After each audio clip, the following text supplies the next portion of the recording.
Hey everyone, today's lesson is very simple, but we've got a lot of definitions to go over. This is about transversals and parallel lines.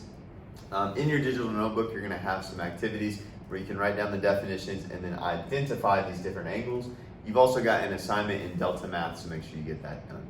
So the first thing I want you to do is take a deep breath and realize that this is one of the easiest things that you're going to learn all year. In fact, it's likely that you've seen this before in middle school or early on in high school. It's very intuitive, it's natural, and a lot of this is just common sense. The thing that's difficult is the algebra for some of you, and then remembering the actual definitions. But if you look at it right now, you'll notice that a lot of our angles are the same, and we don't even have numbers to work with. The big ones are all the same, big, obtuse. The small ones, acute angles, are also all the same. So this angle is equal to this angle is equal to this angle, this angle equal to this angle, and so on. Just a quick note, I'm doing lines here that identifies congruent angles. So the blue single line, those are congruent, and then the purple double lines, those are also congruent. That's easy, that's the easy part. These are parallel lines, meaning that they're running in the same direction and they will never cross paths. This line going up the middle, that is called a transversal. It intersects both parallel lines. The first definition that we're going to talk about today is vertical angle. And this is something that we looked at briefly in Unit 1 and Unit 2. We touched on it in both. It are angles that are vertical to one another, meaning they're across from each other.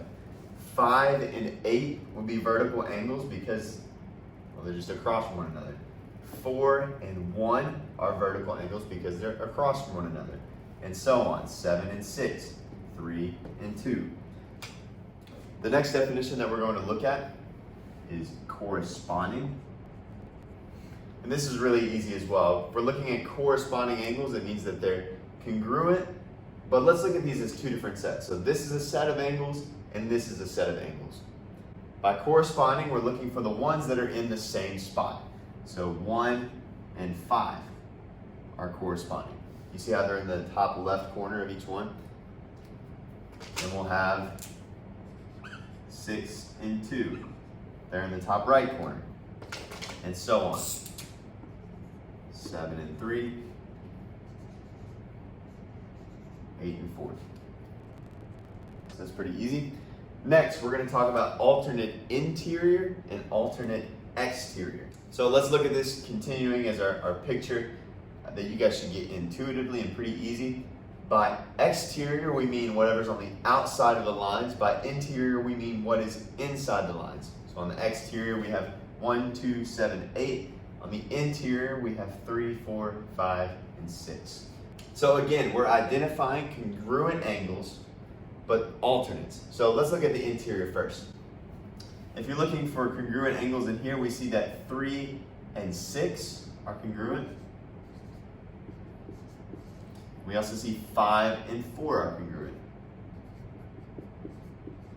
Now, to fit the definition, these are interior angles, meaning they're on the inside of the lines, and they're alternate. So 5 is on this side, 4 is on this side, 3 is on this side, 6 on this side. They're on opposite sides of the transversal.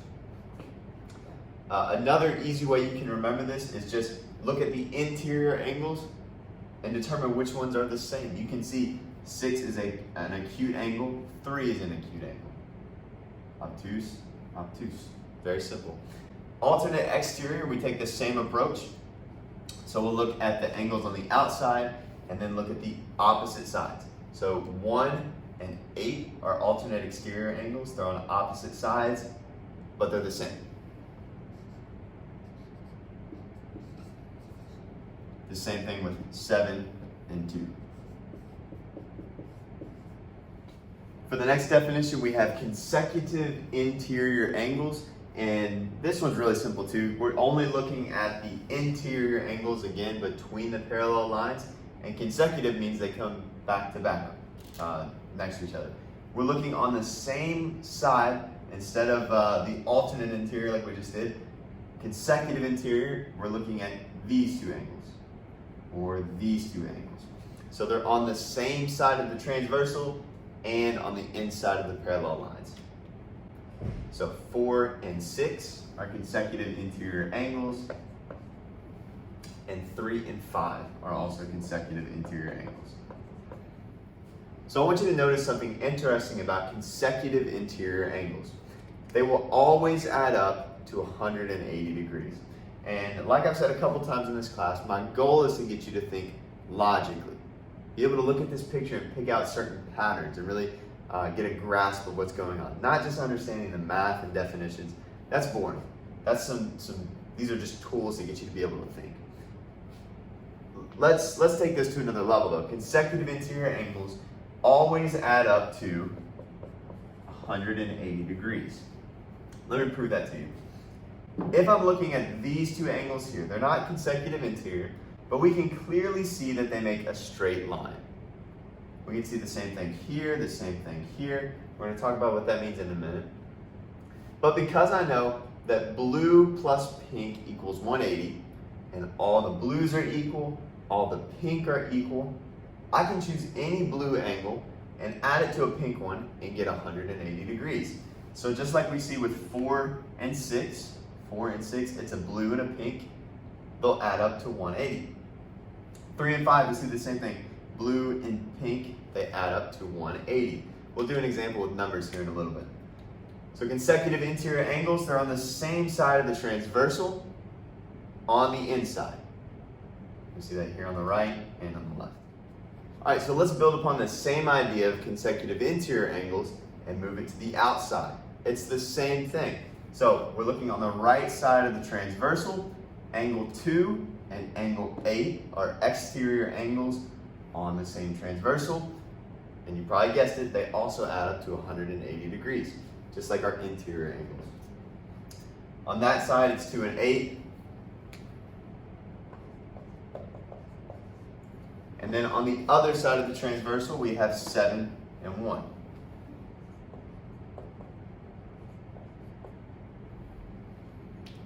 If you notice, it's a blue and a pink, a blue and a pink, and those add up to 180. For our last definition, we're going to look at linear pairs, and in my opinion, this is the easiest one. So we're just going to look at these. Linear means a line, and a pair is two angles. But what we're looking for, particularly with linear pairs, are angles that are right next to each other, they're adjacent, and they add up to 180 degrees. There are 8 of them on here. We'll start at the top. 1 and 2, 1 and 3, and I'm going to fast forward it now because I think you get the pattern. Cool. So if we're looking at this, guys, these are linear pairs, these are linear pairs, these are linear pairs. Any two angles that are touching each other and they make a straight line will be linear pairs, and obviously they also add up to 180 degrees. So let's do a quick review to make sure that we understand all these. Vertical angles are across from one another. They are congruent. Corresponding angles are in the same spot of each set of angles. So 1 and 5 are each in the top left, 2 and 6 are each in the top right, and so on. Those are also congruent. Alternate interior angles are on opposite sides inside of the parallel lines. So they're inside the picture on opposite sides of the line. So 3 and 6, 5 and 4. Alternate exterior angles, those are on the outside of the picture. You see those outside the picture. They are on alternate sides of the transversal as well, and they are also congruent. So 1 and 8, 2 and 7. Then we're looking at consecutive angles. We have interior and exterior. On the interior angles, they're the two angles on the same side of the transversal inside the line, and they add up to 180 degrees. So for consecutive exterior angles, very simple, same concept. They're outside of the picture, outside of the parallel lines, and they're on the same side, so 2 and 8, 1 and 7, and they also add up to 180 degrees. Lastly, we talked about linear pairs. This is the easiest one. They're just angles that are adjacent and they add up to 180 degrees and make a straight line.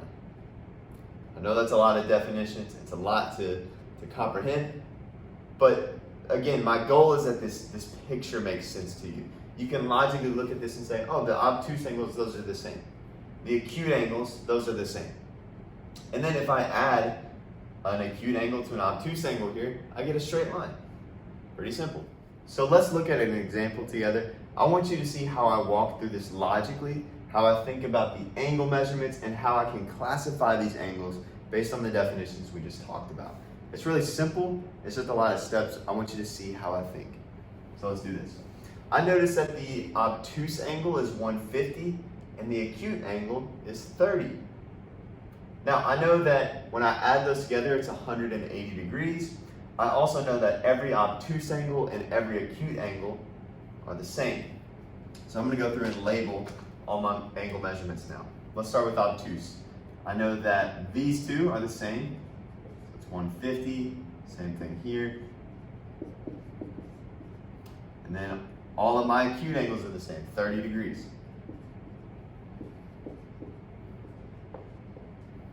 Let's go through the definitions we just talked about and try to classify these together. So for linear pairs, again, it's just adjacent angles that add up to 180. We have a pair here, a pair here, here, here, here, here, boom, boom. Simple. Straight lines that we can see. You can identify those pretty easily. Now let's look at vertical angles. These are angles that are across from one another and they are congruent. So here 150, those are vertical angles. These are vertical angles. These are vertical angles, and these are vertical angles. Pretty simple, they're across from one another. Now, corresponding, these are the ones that are in the same spot on both sets. So here, 1 and 5 are corresponding, they're both on the top left. 2 and 6, 3 and 7, 4 and 8. They're in the same spot, meaning that they are the same angle measurement. They're congruent. Next, we'll go to the consecutive interior, consecutive exterior. Consecutive interior, they're on the same side of the transversal, but inside the picture. So consecutive means same side, interior means inside. So here and here, those are consecutive angles, interior angles. Same theory applies to consecutive exterior, here and here. Pretty simple. And then for alternate interior and alternate exterior, it's the same thing, you just flip to opposite sides of the transversal. So here and here are alternate interior, and here are alternate exterior. Very simple. Those would be congruent. Alright guys, so I know there's a lot packed into this video, all those definitions, this picture, it's a lot of drawings on it, it looks kind of weird. In general, this stuff is simple. Very, very simple. You've likely seen it before. Even if you have, even if you've forgotten it, I think it's pretty simple to remember the theory behind this. The definitions, those will come with time and with practice, but the theory is simple. Straight lines add up to 180 degrees, and then you can just look at this and tell which angles are equal. The obtuse ones are equal, and the acute ones are equal. That's what I want you to start with. If you got that base, we can build upon that to get the definitions and really master those. That is my goal this week, and then when we come back after fall break, we can take the test and go over this. If you have any questions on this, please reach out and let me know. The Delta math assignments are great. They're gonna walk you through this, show you how to do it, and we're gonna learn some more things to build on this and add some algebra to it. Don't be scared, it's gonna be pretty easy. But that's all I've got for today, guys. Good job.